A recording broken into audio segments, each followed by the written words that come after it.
मैं आपको एक ऐसे वाक़या सुनाता हूँ कि आपको लगेगा कि शायद ये हज़रत उमर ख़त्ताब का या हज़रत अबू बकर सिद्दीक़ का या हज़रत अली का या उस्मान का दौर है।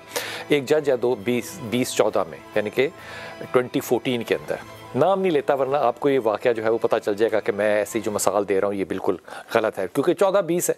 इसमें सिर्फ इस वजह से उस जज को, खातून जज थी, उसको अदालत से, उसी की अदालत से पूरे यूनिफॉर्म में पकड़ के रगड़ के मतलब है ज़मीन से खींच के निकाला गया बेइज्जती करने के प्रोग्राम में, क्योंकि उसके भाई के असासे जो थे वो उसकी आमदन से ज़्यादा थे और उसका दारोमदार इसके फ़ैसलों पर था। फिर एक दूसरा जज आता है जनाब 2018 के अंदर, वो इसलिए अदालत से सज़ा पाता है क्योंकि उसके रिश्तेदार जो हैं वो ड्रग्स के अंदर यानी कि मंशियात के अंदर इन्वॉल्व होते हैं, उसको भी सज़ा होती है। 19 के अंदर यानी कि 2019 के अंदर एक जज को सज़ा दी जाती है क्योंकि उसने अपनी बीवी के ऊपर थोड़ा सा जबर किया होता है, जिसको कि हम कहते हैं जी इतनी सज़ा देनी तो ठीक है, उसको निकाल दिया जाता है।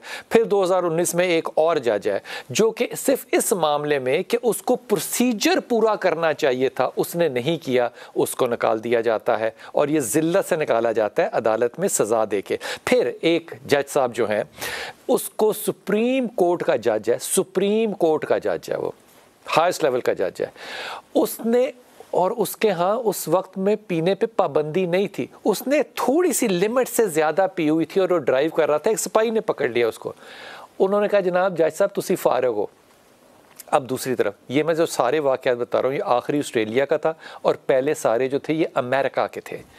ये लगता है जैसे कि यहाँ पे उमर लॉ जो है वो अप्लाई हो रहा है और जहाँ पे उमर लॉ अप्लाई होना चाहिए वहाँ पे हालात ये हैं कि आपके सिविल जज साहब आसिफ हफीज़ साहब जो है ये अकेडमी ऑफ जुडिशरी में पढ़ाते हैं, खैर से मौलम हैं या एडमिनिस्ट्रेटर हैं। इनकी बीवी सोमिया ने एक मुलाजमा रखी जो कि अंडर एज थी और अंडर एज मुलाजमा को रखना जुर्म, उसके ऊपर जब जुल्म किया मुबैना तौर पे, हर लफ्ज़ के साथ ना मुबैना आप खुद लगा लीजिएगा, तो इन्होंने सबसे पहले पता है क्या बात की, इन्होंने कहा जी उस लड़की ने मट्टी खाई है इसलिए बीमार हो गई है। उसके बाद कहा जनाब नहीं, हमने तो माँ बाप के पास दे दी थी क्योंकि ये काम नहीं करती थी तो माँ बाप ने इसको कुट लगाई है। उसके बाद उन्होंने कहा नहीं नहीं नहीं, एक्चुअली ये तीसरी बात है, ये जज साहब कह रहे हैं जनाब ये खुद को मारती है लड़की और इसको मारने का जो इसने खुद को मारा है, तीनों बातों के अंदर जो इस वक्त मेडिकल रिपोर्ट आई है जो कि लाहौर के अंदर है इस वक्त, उसके अंदर इसके फेफड़ों के अंदर खून जमा हुआ है। आप कभी अपने आप को इतना कुट के देखें कि आप इतना अपने आप को मार सकते हैं। इसके सर के अंदर जो लॉन्ग टर्म जख्म थे उनके अंदर सूंडियाँ पड़ चुकी हुई थी, कीड़े पड़ चुके हुए थे। इसकी हड्डियाँ जो हैं वो पसलियों से लेके, टांगों से लेके, बाजुओं से लेके, जिस्म का कोई हिस्सा ऐसा नहीं है, शायद कोई हिस्सा हो जो कि रिपोर्ट में मेरी नज़र से रह गया, जिसकी हड्डी ना टूटी हो। इसके बाद हम कहते हैं जनाब हमें यही जज साहब जो हैं मुबैना तौर पे ये अगर सुपीरियर जुडिशरी में जाएंगे तो फिर पनामा केस का फैसला होगा कि तुसी अपने पुत्र को ले सकते हो, पैसे लेते क्यों नहीं जनाब, तुसी जाओ इथों निकलो। ये इलॉजिकल किस्म के फैसले नहीं है, ये इमोरल किस्म के फैसले हैं जिसकी बुनियाद जब हम इस इंसाफ पे रखते हैं जहाँ पे कि कानून की कोई मॉरल हैसियत ही ना हो, जहाँ पे नज़रियात की कोई मॉरल हैसियत ही ना हो और नारा हमारा जो हो वो रियासत मदीना की के साए तले हमने पलना बढ़ना हो। इसकी वजह मैं आपको ईमानदारी से बता रहा हूँ, कोई मेहमान नहीं आज बताएगा, मैं आपको आखिर में इंशाल्लाह मुझे मौका मिला ना, बड़े अदब से कह रहा हूँ, बड़ी आजिज़ी से कह रहा हूँ, मैं आपको वो वजह बताऊंगा जो उसकी असल है और उस वजह के पीछे होगी मेरे नबी की हदीस।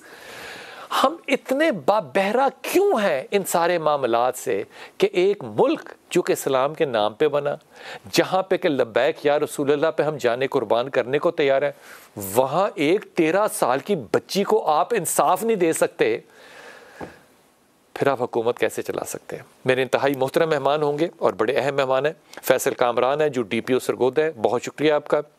हमारे सना मुनीर है, अस्सलाम वालेकुम बेटा, खैरियत से हैं आप। और हमारे साथ मुफ्ती सखावत साहब है, अस्सलाम वालेकुम सखावत भाई, खैरियत से हैं आप।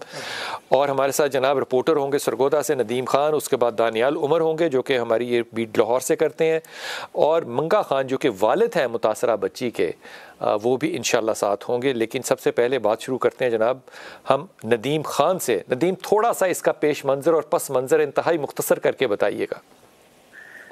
जी बिल्कुल, ये सरगोदा का जो ये वाक़या है बड़ा ही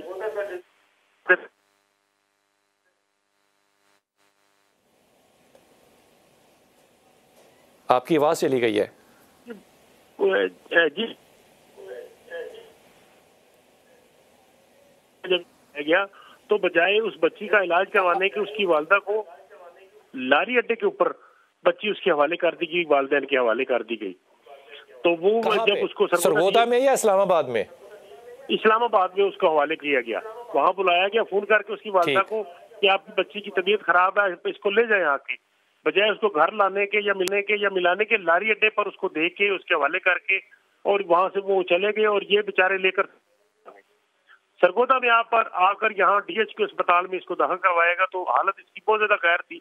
तो डॉक्टरों ने कहा कि इसके ऊपर पुलिस को बुलाया जाए ताकि ये पुलिस केस है, इस बच्ची की जो हालत हो चुकी है इसके ऊपर हम क्या करें, किस हवाले से इसका इलाज करें।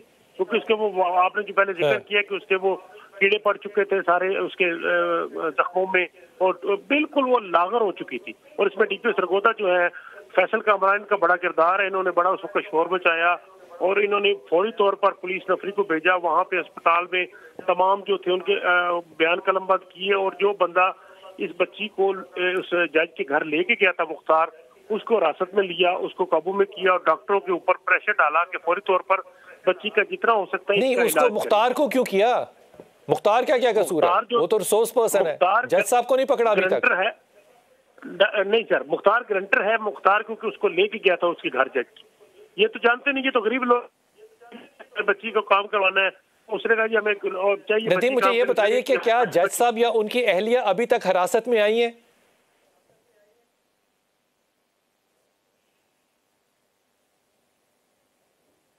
नदीम के साथ बात नहीं हो पा रही। मेरे ख्याल में दानियाल उमर के पास जाते हैं। दानियाल, आपको आवाज आ रही है? दानियाल, आप बताइएगा कि इस वक्त बच्ची की कंडीशन।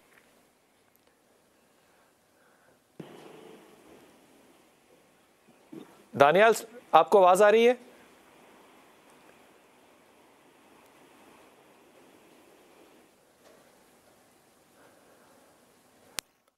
फैसल हमारे साथ हैं? बेटा फैसल कामरान हमारे साथ हैं? ओके दानियाल, जरा थोड़ा सा बताइएगा इस बच्ची की इस वक्त कंडीशन क्या है? देखिए बिलाल साहब, ये बच्ची तकरीबन 7 रोज से लाहौर के जनरल अस्पताल में जेरे इलाज है। सरगोदा के अस्पताल ने उसे यहाँ पर रेफर किया था और जब वो यहाँ पर आई तो पंजाब हुकूमत ने इसके लिए एक 12 रुकनी मेडिकल बोर्ड तश्कील दिया। इस 12 रुकनी मेडिकल बोर्ड ने असेस किया कि बच्ची का जो सर है उसमें गहरे जख्म हैं, बच्ची के जो दोनों बाजू हैं वो फ्रैक्चर्स हैं, बच्ची की साइड्स और बैक के ऊपर जो है वो बहुत ज्यादा जख्म है, उसके पूरे जिस्म के ऊपर नील के निशान हैं। और ये जख्म चूंकि 6 माह से ये तशद्दुद का सिलसिला जो है वो चल रहा था और इनका इलाज नहीं करवाया गया, कोई ट्रीटमेंट नहीं की गई, तो जिस्म पे जो जख्म है ये बहुत बुरी तरह से खराब होगी, जिसकी वजह से जो कीड़े हैं उसके जख्मों में पड़ गए, जिनको मेडिकल टर्मिनोलॉजी में मैगेट कहा जाता है। और इसकी वजह से इंफेक्शन उसके सारे जिस्म के अंदर बहुत बुरी तरह फैल गया है। उसको तशद्दुद की वजह से उसके फेफड़े जो है वो बुरी तरह से मुतासर हैं, जिसकी वजह से उसको सांस लेने में खासी दुश्वारी का सामना करना पड़ रहा है।